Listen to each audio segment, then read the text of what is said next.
I think what was really unforgettable is the fact that they were doing, they did fantastically well. And they were doing it in front of, basically a large audience of extras, but also they were doing it in front of, Josh Brolin, Christopher Walken, Jessica, all these fantastic actors. So it's almost like they had to perform for a very, very a theater crowd. And when we first started doing it, I wanted to make sure that they felt comfortable. And I just said to them, I said, don't worry, we'll do just 4 or 5 movements and then we'll cut. 4 or 5 movements and we'll cut to the next piece once we got it. And that gave them a comfort level. But they were like during breaks, so we would shoot a little bit and then Denny would go, okay, let's change the camera angle, change the crowd, whatever. During breaks, they would go in the back and they would rehearse with each other. And they got to the point where, like, I said, okay, only do it slow motion, make sure you're not getting hurt, do it slow. And they were doing it. They did the whole fight. I was watching them. They were doing the whole fight almost at full speed. And something clicks in them and they get it. And I see the smile on their face, and then they understand the movement. I was getting that smile on my face. They are doing it, and they're doing it like my stunt doubles. They're doing it, they know it. And I'm going, okay, all right. So it was a very, very rewarding to be there for that particular sequence where, both of these actors that are fantastic actors. In part one, Paul's fight with Jamis, he never killed a man.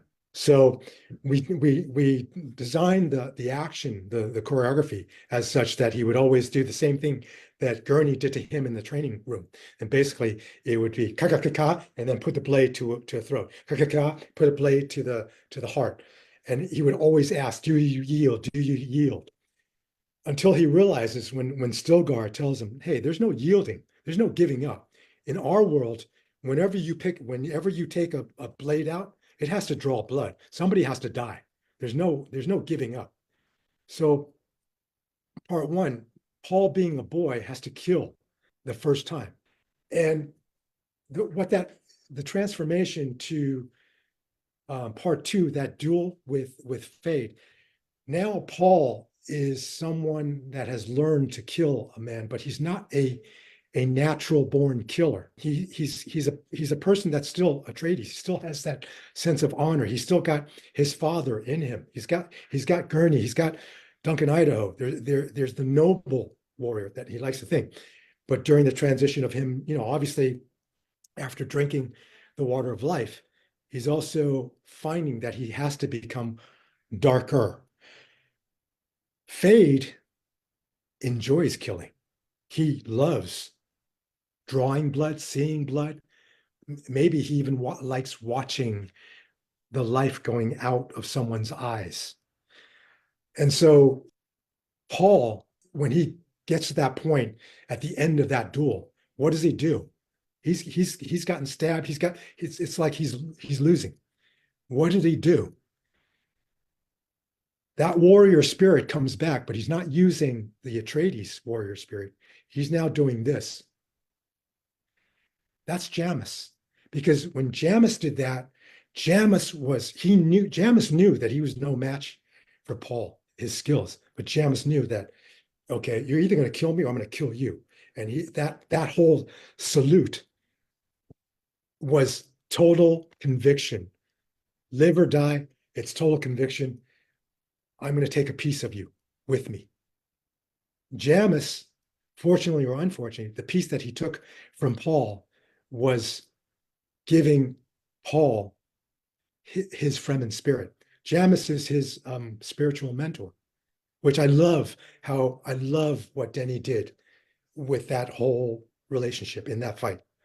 That Jamis is Paul's friend, and so Paul draws now from both the Atreides side as well as the Fremen side to finally overcome just a natural stone cold killer in Fade.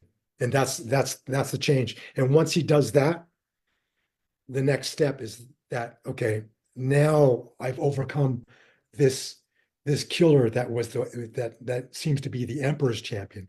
You know, Paul Atreides has to take the next step, and he goes further and further to becoming Muad'Dib, and ultimately being that messianic character.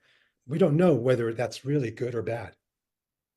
The Dune films are so deeply layered and so subtle. He is Austin is I would say both a workaholic and extremely talented physical. I mean, he has such athletic ability and such fast twitch, fast reflexes. And I told him this at at the end. I said, if you hadn't chosen to be a famous actor, you might have made a really good living as a stuntman, because he was that clued in, that fast, that precise, and just a sweetheart of a guy. Really easygoing. Once they got over to Budapest, and I used a little bit of Wing Chun Kung Fu as a base for how they bridge the gap. So what I had them do, and I didn't even call it Wing Chun. I just told them, okay, we're gonna play a game today. It's called climbing the tree. Okay, one of my members of my stunt team would just basically throw a slow punch at them, and I would demonstrate. And I said, okay, the person's throwing the punch. I don't care whatever hand you start with. I don't care whether you're outside or you're inside of them. You have to touch wrist first, elbow second, shoulder third, and then head or chest. That's the game. You're climbing the tree. When you get to be able to touch the head or touch the chest, that's when you get the peach off of the tree.